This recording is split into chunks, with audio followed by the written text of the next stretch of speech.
this meetup of a crazy amount of people. Yeah. So talk to me about how this came to be. So our meetups, I think everybody, if you want to get more deal flow and just get more influence in your market, you should start a meetup. Mhm. So as I was doing the stuff with you, I started my meetup. And for a couple times, bro, I'd show up and I'd call Kalani like 30 minutes in, like, yo, nobody showed up, dude. I'm coming home. Mhm. And it happened like 2 different times. And it kind of morphed from there. And then I kept hosting meetups. And then a really big one right before COVID hit, me and Jay, I think I met Pace and Jamil because of you at like Wholesaling or something. Mhm. And they like said they want to do some stuff, and I reached. Well, Pace came to our first live event. Yeah. Right. But I didn't meet him there though. You didn't? I didn't. Like when I met, maybe I did. I don't know. Yeah. Possibly. Right. But so I knew Pace. I never really knew Jamil. Mhm. And so I was like, hey, do you guys like want to come out? And so we flew him out first class, put him up in a really nice hotel, picked him up in nice cars, right, the whole shebang. Right. And then went on all day, like looked at deals and everything else. And then we had like 250, 300 people show up for that meetup. Yeah. That was really cool. Yeah. I think that's when I saw a couple months ago. No, that was the first one. Oh, that was the first one. That Okay. was the first one right before COVID hit.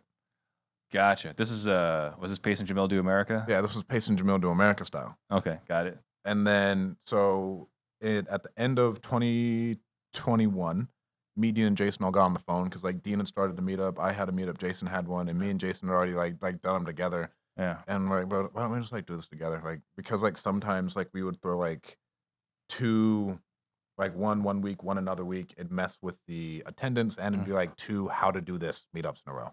Yeah. And so like the people didn't like it, and it's like, all right, how can we do this together and make them really, really big and bring a ton of value to our community? And so last year, like we rented out a brewery, got like 350 people there, like, and so we're doing these really, really big ones.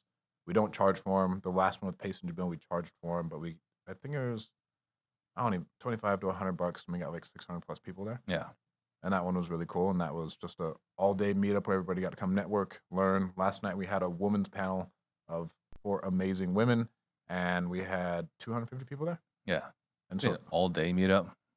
yeah, bro, it was like an event. Like it was like a meetup of I spoke, Jason spoke. We did like panels. They got to hear Pace and Jamil. They got to hear. We had some other speakers too, and like Yeah, it was that's- like crazy value. All we're trying to do is like help people in our community get further. Like, yeah, we all have coaching programs and everything else, but like I got my start from meeting my first mentor in real estate at a meetup. Mhm. Jason's learned from the same guy too. Yeah. Dean got his start at a meetup. Like meetups to me are so important because like we can pour back into people, help them get there. Then if they just take action, like I promise you, if you follow what your coach says and you do it for a year, you will be successful. You can't not be successful. So, And we're going on tour. Is the next thing. yeah, I was talking to Dean about that. It's like, are you sure you want to go on tour? So what's this Bro. idea of going on tour? We're following Pace and Jamil steps. I think their brands took off the most, and they went and built a really, really strong brand across the country. Without a doubt. Without a doubt. Without a doubt. Without a doubt, right? And so we're like, okay, how can we do that? We want to speak on 24 different stages this year. Mhm. What are we at? 4 right now. Yeah. And so the reason we want to do that is just to really like get more brand equity and help more people. And we started a podcast called Deal Champs. Mhm. The first episode will release next week. And all that is we're going to talk to people and highlight their best deals. And we want to crown a deal champ at the end of every month. Yeah. Give them a nice little belt and a chain, you know. The turnover Chain? Yeah, like like the turnover chain that Miami has. No. Really? I'm out of it. Yeah, I'm so out like of when they're a champ, right, we're going to give them a good fat Mm-hmm. chain looking like Mike Tyson, give them like a belt, a crown. Yeah. Thing. I mean, it sounds like you're really passionate about it. So I'm excited. I'm excited for you guys about this. So